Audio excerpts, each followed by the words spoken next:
Zeba from Brilliant Films Academy, Halwani. Welcome you all on our online platform.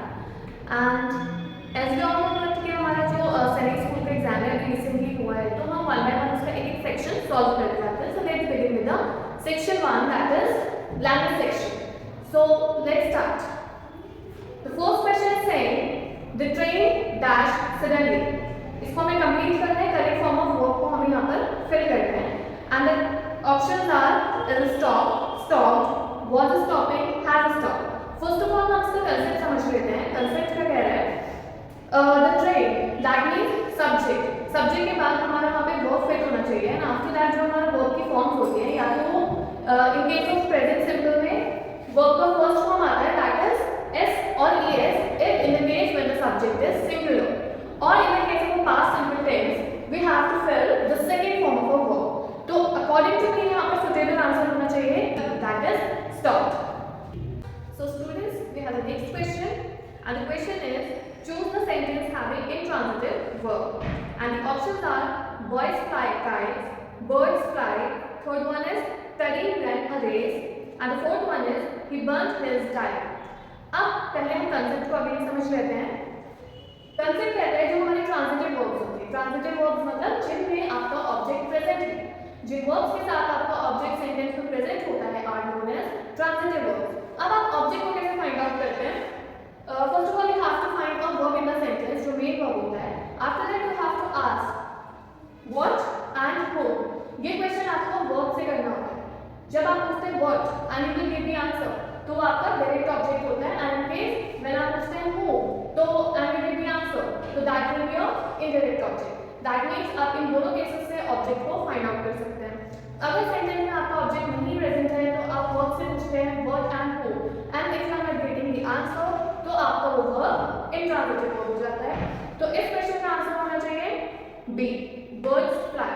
आप fly से question करेंगे what and who and will not give the answer, that means इसमें object present नहीं है, सो ये आपका verb intransitive verb. Third question is fill in the blank with a suitable conjunction.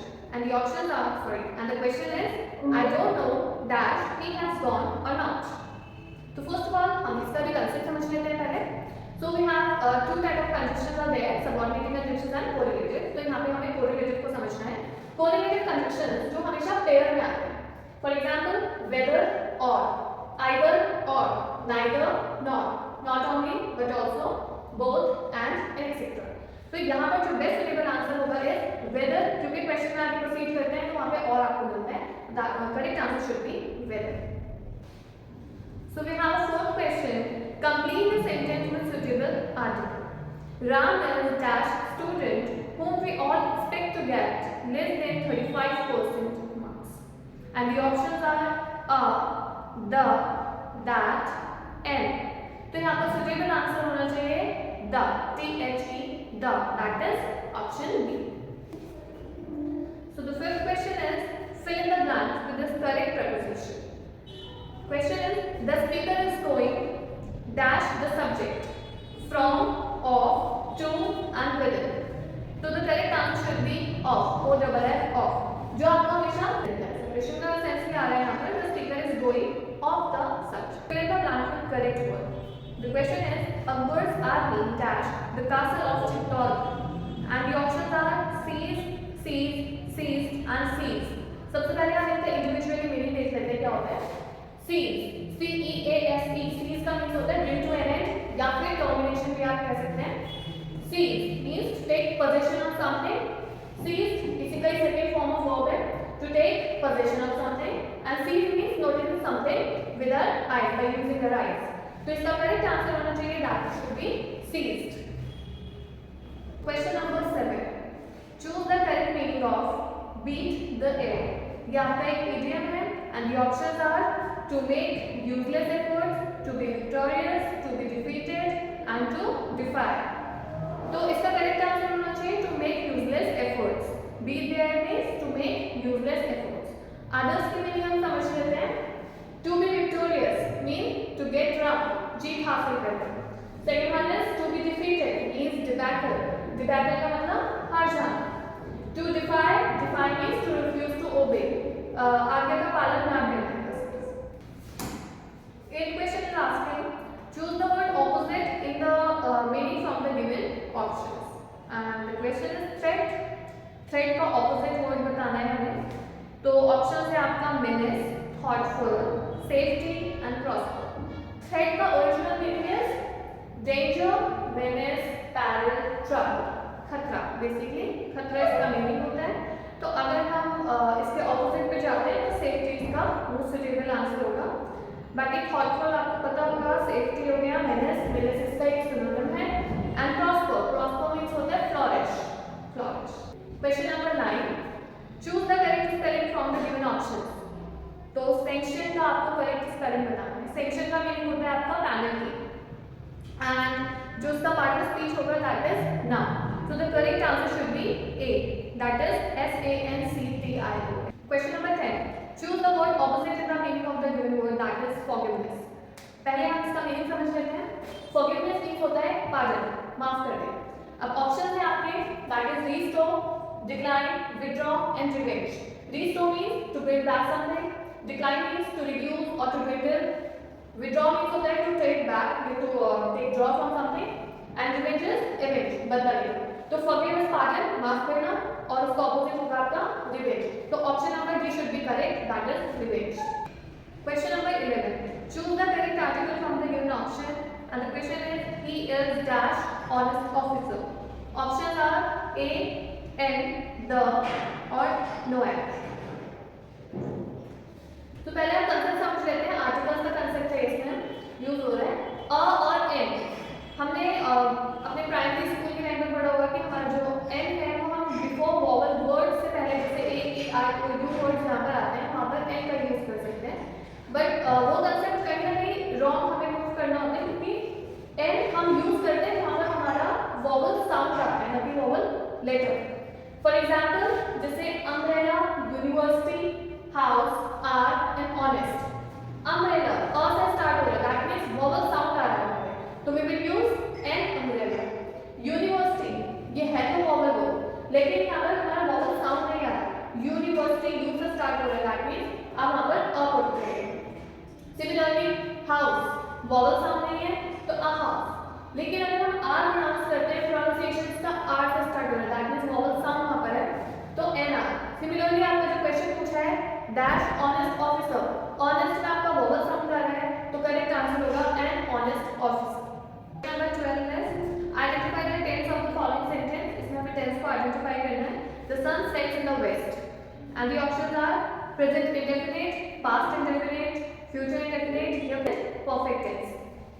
So present indefinite या फिर present simple ये हम use करते हैं जब हम कोई यूनिवर्सल ट्रुथ की बात करते हैं या फिर हमारा कोई भी रेगुलर हैबिट्स की बात होती है, तो वहाँ हमारा present simple tense का यूज होता है। और क्वेश्चन हमारा बोल रहा है the sun sets in the west, तो sun sets in the west आपका पार्ट होता है यूनिवर्सल ट्रुथ का, तो ये आपका जो ऑप्शन होगा, option number should be A correct, present indefinite tense. So the question number 13 is fill in the blanks, the dash of these products dash good. अब ऑप्शन है आपके quality is, quality are, quality verb, qualities is.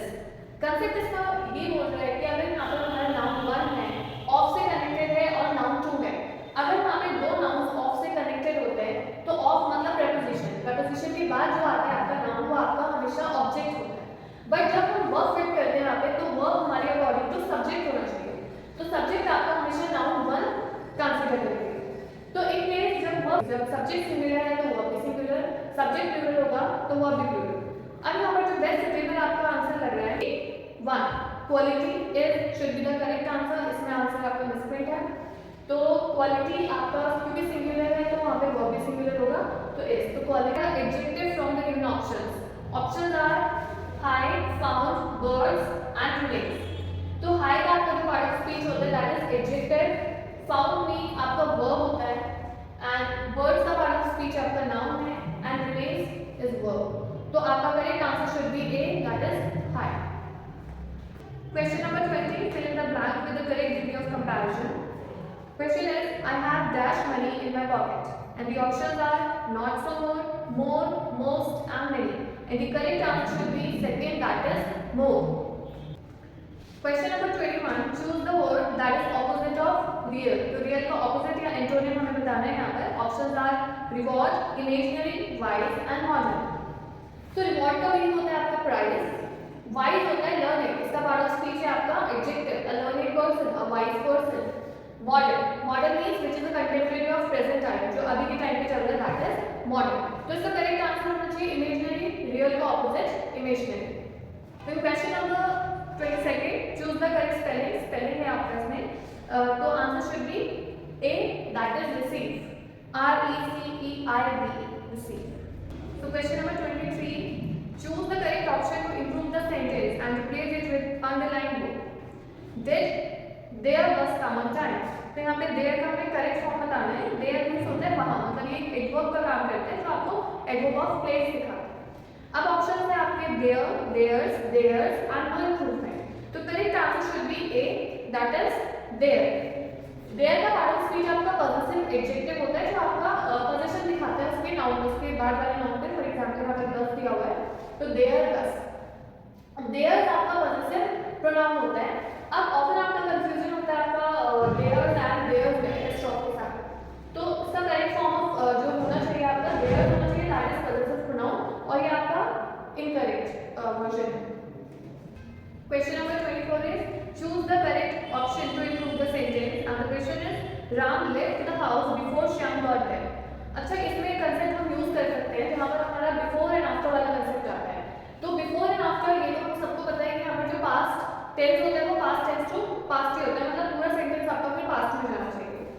अगर before आता है तो before से पहले आप पास्ट परफेक्ट का यूज कर सकते हैं और उसके बाद हमारे पास्ट सिंपल का यूज होता है। अगर आफ्टर वर्ड आ रहा है तो आफ्टर के बाद हमारा पास्ट परफेक्ट यूज करते हैं और उससे पहले हम पास्ट सिंपल का यूज करते हैं।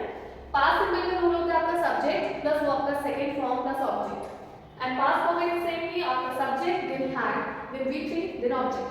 तो यहाँ पे हम बिफोर वाला कंसेप्ट को यूज करेंगे क्वेश्चन के अकॉर्डिंग।